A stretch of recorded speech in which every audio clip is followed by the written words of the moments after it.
Becoming an entrepreneur and going into business for yourself, especially as an agency owner or service provider, if you didn't pay attention to the fine print when you decided to go out on your own, you are going to be in big trouble. Now, maybe this is a realization that you're coming to right now as you watch this video, but here's a few things that you need to understand. When you decided to leave your 9-to-5 and go into business for yourself because you knew that there was an opportunity to have an uncapped ceiling on your income and to control your calendar, get the freedom that you wanted that you weren't getting out of working at your former agency or your former job, there are things that you need to know come along with that decision. And there's 3 of them that I think many people overlook. And if you overlook them and decide not to follow them, growing your own business to the point where you have that freedom and you have the income that you actually feel like is what you're worth and more than what you could have made at a job, it's going to be difficult to get there. Fine print, point number 1, you are a marketer. If you go into business for yourself, you have to understand that you have to go out there and market yourself to get business. You are a marketer, you are a salesperson. It is your job to help enroll people into your vision about how your service can actually solve their problem. If you're not willing to go out into the marketplace, especially today in this creator economy, and share your point of view and add value back into the world via your free content, if you're not willing to do that in order to get the right fit clients, building a business is going to be really difficult. Now you might say, Greg, but I could go hire someone to be my marketer. And while that is true in the early stages of trying to get traction, if you're going to try to go find someone that is going to do all the heavy lifting to make awareness, to get clients, and then close them, marketing and sales, I think you're going to be really challenged to find someone that's willing to do that for you when they could easily go do it for themselves because they don't need you. And so if you are really the technician and you only want to be inside of fulfillment, you're probably going to need to find that person. Now, good luck finding them. They are out there, but if you're less than 7 figures and you haven't really created any sort of product market fit, I think, and in my experience, it's going to be difficult to find that person. So if you're going out on your own, you have to be willing to market yourself, acquire the skills of becoming a marketer and a salesperson, because without you knowing it, you choosing to become an entrepreneur and owning your own agency, you also decided to become a marketer and a salesperson. Fine print number 2 is that you also signed up for the long game. The number of people that we've worked with and talked to that want this silver bullet where they go from 10K a month to 100K a month, sustainable without stress and in a way that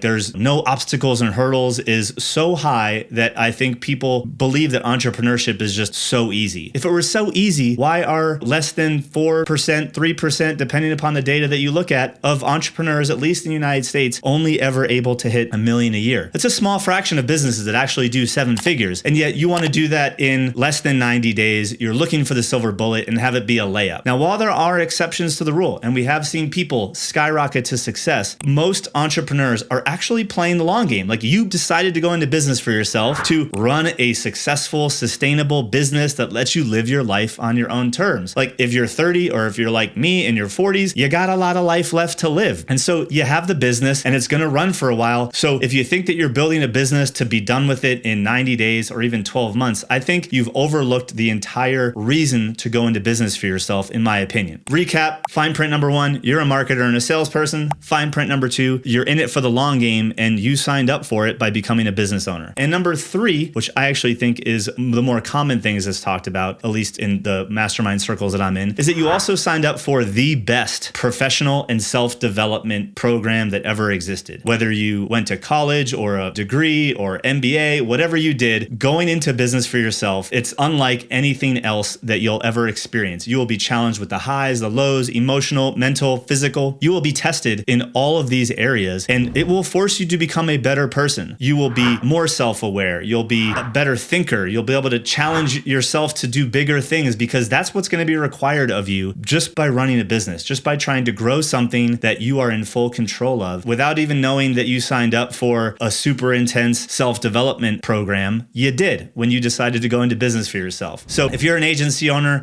and you jumped into the game because you know that you have the opportunity to build something that gives you the life on your own terms, you have to understand that you have to go out there and market and sell yourself to get that product market fit and earn the right of becoming a CEO. Because if you look at what the role of a CEO is, the role of a CEO is vision, people, and cash. So if you ain't got no people and you ain't got no cash, that's your job job as the founder to start building that up so that you can have the vision to enroll people into it, both clients and team members, to play this long game of a business. I bring all of this up because I had a couple conversations with some past clients around they don't want to be salespeople, they don't want to be marketers inside of their business, they'd rather delegate that. But they're still at such an early stage of their business that they're barely clearly articulating what it is they do. They have to get better at that first before they can get someone else to sell on their behalf. If you can't sell your service and get someone else to give you money to solve their problem, why do you think some other person is going to be able to come in there and do that if you can't even clearly articulate it? You're going to waste time trying to train that person when you should have done it yourself. That doesn't mean you have to do sales forever, but you have to get good enough at some of these things to be able to, one, know if the person you're hiring is going to be good at it, and two, get them up to speed fast enough where it's cost effective to actually be bringing this person on. If you're out there and you went into business for yourself, just know that you got to pay attention to the fine print. You're a marketer and a salesperson. You're in it for the long game,